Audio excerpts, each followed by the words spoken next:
ओम शांति। थक गई क्या? प्यार से बोलो ना, ओम शांति, ओम शांति। हम सभी यहाँ आए खुशखबरी सुनने। किस सिडाना फैमिली ने बुलाया इसलिए आए? क्या कहेंगे? सिडाना फैमिली ने बुलाया इसलिए आए, लेकिन यहाँ आके आप कोई गुड न्यूज़ सुना रहे हैं। वो गुड न्यूज़ क्या है? वो ये खुशखबरी है कि अभी तक हमने जिस परमात्मा को पुकारा, जिसको याद किया, वो इस दुनिया में आ चुका है। ये खुशखबरी है। कोई डॉक्टर अच्छा है, कोई टीचर अच्छा है, वो कौन बताता है? वो कौन बताता है कि ये डॉक्टर बहुत अच्छा है, इससे दवाई लेना, ये टीचर बहुत अच्छा पढ़ाता है, इससे ट्यूशन लेना? कौन बताता है ये? जिसने उससे पढ़ा होता है, जिसने दवा खाई होती है। तो हमने भी उसको अनुभव किया है, उसकी शक्तियों को पाया है, इसलिए खुशखबरी हम आप तक पहुंचा रहे हैं। इससे पहले हम श्री गुरु नानक देव जी के जीवन का प्रसंग सुनेंगे, क्योंकि समय कम है, इसलिए मैं संक्षेप में ही परमात्मा का परिचय और समय वो आपके समक्ष रखूंगी। कहते हैं श्री गुरु नानक देव जी का जब जन्म होने वाला था तो साधु संत महात्माओं में ये बात फैल गई कि एक अवतार इस दुनिया में अवतरित होने वाला है। तो बहुत सारे ऋषि मुनि तपस्या कर रहे थे, जिनमें 4 साधुओं की तपस्या पूरी हुई। तो भगवान जी ने उनसे पूछा क्या वर चाहिए? तो उन्होंने कहा कि हमने सुना है आपका अवतार इस दुनिया में अवतरित होने वाला है, तो मुझे उस अवतार का पिता बना देना, ये सौभाग्य दे देना। दूसरे ने कहा मुझे उसकी माँ बना देना। तीसरे ने कहा कि मुझे उस गांव का मुखिया बना देना, हेड बना देना, क्योंकि जहाँ आपका अवतार जन्म ले वहाँ सब कुछ एक्यूरेट हो, ठीक ठाक हो, उसका मैं ध्यान रख सकूँ। लेकिन चौथे सन्यासी ने कहा कि मुझे वो आँख दे देना कि जब तू इस दुनिया में आए या तेरा अवतार इस दुनिया में आए तो मैं उसको इन आँखों से देख सकूं। और हम सब जानते हैं कि श्री गुरु नानक देव जी के माँ बाप ने भी उनको नहीं पहचाना, मुखिया ने भी नहीं पहचाना था तो एक उनकी बहन थी नानकी, जो कहती थी कि मेरा भाई कोई साधारण नहीं है, ये तो बहुत विशेष है। तो वो तीसरी आंख देने के लिए कार्यक्रम किया गया कि भगवान अगर हमारे सामने आ भी जावे, हम उसको कैसे पहचाने, पता कैसे पड़े कि यही हमारा पिता है, यही सच्चा भगवान है। तो उसके लिए हम आपको कसौटी दे रहे हैं बुद्धि की। उससे आप परख लेना, खुद सोच लेना कि वास्तव में परमात्मा है कौन और वो आता कब है। हम उसको कहते हैं भगवान।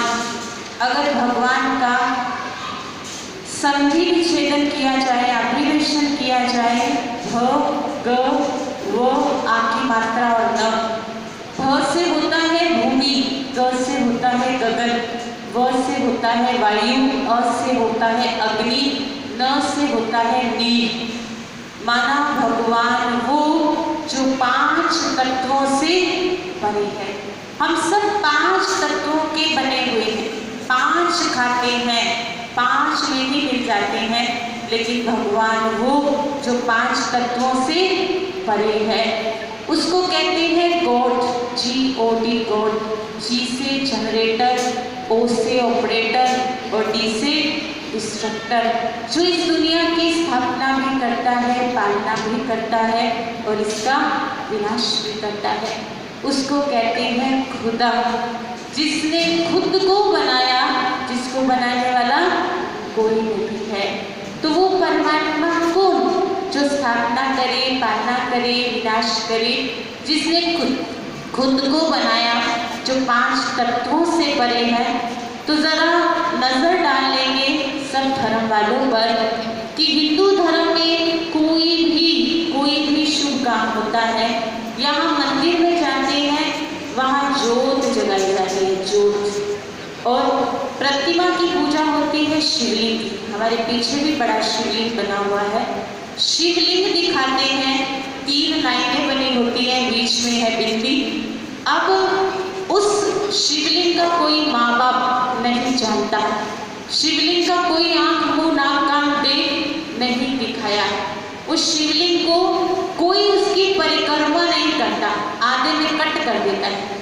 क्योंकि हिंदू धर्म में मानते हैं आरती करेंगे ऐसे घुमाते हैं, फिर रोक देते हैं कि भगवान भी ज्योत और हम भी ज्योत। हिंदू धर्म उसको मानता है ज्योति के रूप में। और हमारे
पीछे वालों को समझ आया जो पहले बोला? सबको समझ में आ रहा है ना? क्योंकि शांति में बैठे समझेंगे तो सही। पीछे फोटो देखो कितना क्लियर है कि हिंदू धर्म में माना वो ज्योत है, सिख धर्म में माना कि वो नूर है। क्योंकि श्री गुरु नानक देव जी ने बिल्कुल स्पष्ट किया, अवल अल्लाह नूर उपाया कुदरत दे सब बंदे, एक नूर तो सब जग उपजया कौन भले कौन मंदे। कोई बुरा नहीं है, सबके अंदर नूर है। सिख धर्म मानते हैं कि नूर इस दुनिया को चला रहा है। ईसाई मानते हैं God is light, God is truth, भगवान लाइट है, भगवान सत्य है। अब ज्योत, नूर, लाइट, इसका अर्थ सोचो क्या निकलता है? सबका अर्थ निकलेगा एक की ओर। लेकिन मिस्टेक क्या हुई? ये सब आए थे हमको एक करने, लेकिन हमने इनकी शिक्षाओं को नहीं सुना, इनको पकड़ लिया। टीचिंग को नहीं सुना, टीचर को पकड़ लिया। एक की बजाय हम क्या हो गए? अनेक हो गए। फिर उस मूल को आना पड़ता है जो लिखा हुआ है, यदा यदा ही धर्मस्य ग्लानि भक्ति भारत। जब धर्म की हानि होती है तब मैं इस दुनिया में आता हूँ। और धर्म हानि के चिन्ह बता दिए, अनाज पूड़ियों में बिकता है, दूध बोतलों में बिकता है, कन्या मुझसे वर मांगती है, नारी अपना समय श्रृंगार में गवाती है।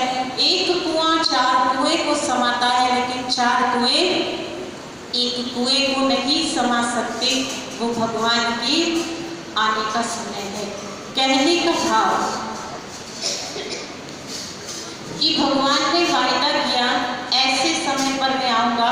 अब आप खुद सोचो, क्या अनाज पूड़ियों में नहीं बिक रहा? क्या दूध बोतलों में नहीं बिक रहा? क्या कन्या मुझसे वर नहीं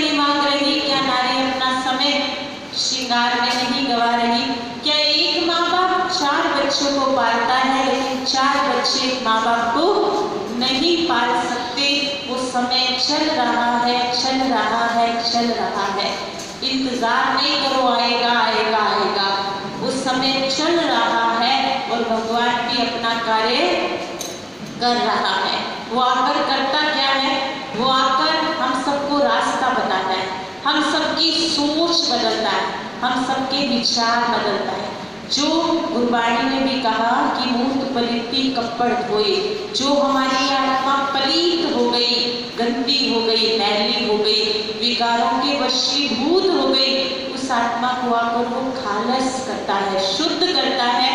और उसके लिए तरीका एक ही है, वो है ज्ञान, वो है समझ, वो है नॉलेज, वो है सिमरन, वो है अच्छे विचार। और वही अच्छे विचार, वही नॉलेज देने के लिए, वही ज्ञान देने के लिए आप सबको यहाँ बुलाया गया। बार बार बुलाते हैं हमारे भाई जी भी और मनसा जी भी, आपको बार बार बुलाते हैं उस सत्य ज्ञान को देने के लिए, क्योंकि परमात्मा इस दुनिया में आकर नई दुनिया की कलम लगा रहा है। अभी जो समय चल रहा है ना, उसको हम कहते हैं कलयुग। कलयुग भी नहीं, घोर कलयुग बोलते हैं। हम सब जानते हैं 4 युग हैं इस दुनिया में, सत्युग, त्रेता, द्वापर, कलयुग। सत्युग गया, त्रेता आया, त्रेता गया, द्वापर आया, द्वापर गया, कलयुग आया। अब कलयुग जाएगा तो क्या आएगा? क्या आएगा? सत्युग आएगा। लेकिन सत्युग आ जाएगा, सत्युग में जाएगा कौन, वो हमने डिसाइड करना है। सुबह, दोपहर, शाम, रात 4 पहर होते हैं। सुबह तो आ जाती है, लेकिन सुबह करना क्या है? सुबह जाना कहाँ है? सुबह सो के बितानी है या सुबह काम करके बितानी है? वो कौन डिसाइड करता है? वो हम डिसाइड करते हैं। इसी तरह परमात्मा भी इस कलयुग के समय में नए युग की नींव लगा रहा है। वो सत्य ज्ञान दे रहा है, वो तीसरी आंख दे रहा है कि मुझे पहचानो, मुझे जानो, मुझसे रिश्ता जोड़ो, तो जो मेरा है सो आपका हो जाएगा। वो आगे वो सत्य ज्ञान दे रहा है, क्योंकि परमात्मा निराकार है, जीवन मरण से मुक्त है, वो अजूनी से कम है, अभोक्ता है, अजन्मा है। और वो इशारा किया एक निराकार की ओर, और वो निराकार है परमपिता परमात्मा शिव, जो हम सब आत्माओं का पिता है। इसलिए उस परमात्मा को पहचान कर उससे नाता जोड़ो, यही हमारा सबसे अनुरोध भी है। हमारे यहाँ 7 डेज का कोर्स कराया जाता है, 7 दिन का बेसिक कोर्स, जिसमें ये सारी बातें आएंगी। क्योंकि अभी तो 10-15 मिनट में आपको सिर्फ नॉलेज दे सकते हैं कि इसमें ये बात है। लेकिन अगर आप ये 7 दिन का कोर्स करेंगे तो उसमें सब कुछ क्लियर हो जाएगा कि भगवान जो हमारा पिता, वो इस दुनिया में आके क्या कर रहा है। तो अभी ज़्यादा समय ना होती हुई एक गीत सुनाऊंगी, और साथ साथ आज के इस प्रोग्राम की आप सबको भी, सभी अबोल वालों को भी और सिलाना फैमिली को भी बहुत बहुत बधाई देती हूँ, बहुत बहुत मुबारक देती हूँ कि परमात्मा